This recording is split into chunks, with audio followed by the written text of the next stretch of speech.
Serokkomarê Tirkiye Recep Tayyip Erdoğan û Serokê Rusyayê Vladimir Putin li Soçiyê hevdîtinekê pêk dînin. Erdoğan ji destpêka şerê Ukraynayê pê ve dibe yekem serokê yek ji dewletên NATOyê ku seredana Rusyayê dike. Di nav hevda rojên dawîn de Erdoğan û Putin duyemîn hevdîtina xwe ya rûbirû pêk dînin.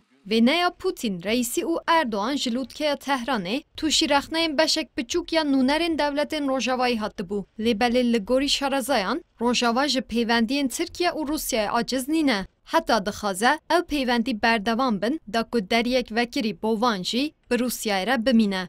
Türkiye ile Batı arasında bir rahatsızlık olduğunu düşünmüyorum. Devletên Rojavayê ji ber pêwendiyên bi Rusyayê rexne li Tirkiye re nakin û fişar nadanên li ser Tirkiye. Berawa jî beşek ji devletên Rojavayî hewl didin biriya Tirkiye pêwendiyên xwe yên aborî bi Rusyayê re bidewmînin.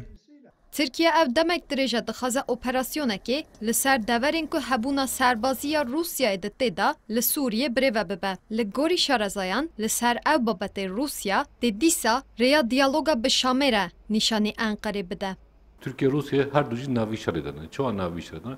Biz şerê Sûriyan fethikirin tarafki eger Türkiye ve tarafê mayîn jî İran'a û Rusya'ya. Hevdê rojî berî li Tehranê ji xwe mîtîngê wan hebû. Ji ber wî jî İran û Tehranê de. Hem İran jî di nav civînê de bû. Di ber civînê de tabii meselê Tehran wextê derxist bû, ne mesela Rojava da Tehran pozisyonkî ew dayîn bû, yani zilal dayîn bû. Piştî destpêkirina şerê Ukraynayê, hewlên Tirkiyeyê navbenkariyê di navbera Rusya û Ukraynayê de bi du hevdîtinên di asta wezîrên derve de encam dabûn. Hewlên Tirkiyeyê navbenkariyê jî dê di rojeva civîna Soçiyê de bin.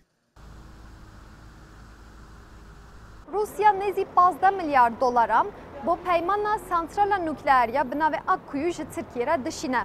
Hefteya borî nezî 5 milyar dolar ji ev bütçeyê ji Tirkiye re hat şandin. û aborî yek ji babetan heta li gorî çawkaniyan babeta sereke ya hevdîtina Putin û Erdoğan e.